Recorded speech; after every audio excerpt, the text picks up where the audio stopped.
Nepracujú. Čo však robí Laci strajk? Laci strajk by mal pravdepodobne podľa toho zamierať sa na základe toho, aby mohol si zamedziť prácu. Na základe toho, keď má možnosti, by mohol pracovať naďalej. A čo by ste Lacimu poradili, teda Laci strajkovi?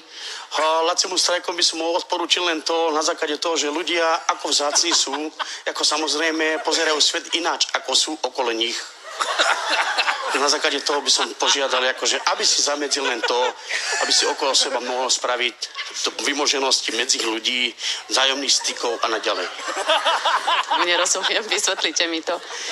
Na základe toho, že by ľudia, akože, ako sme my, ako požiadanie, na základe toho, že by si mohol adekvátne pracovať, mohol by si vymoženosti také spraviť, že aby si mohol poriadok medzi sebou, vzájomných stykov a porozumení.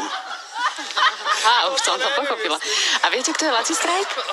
Že je to populárny človek taký, že by vedel populárne vedieť tomu robiť, že by mohol vymezenosti takých prispôsobených ľudí.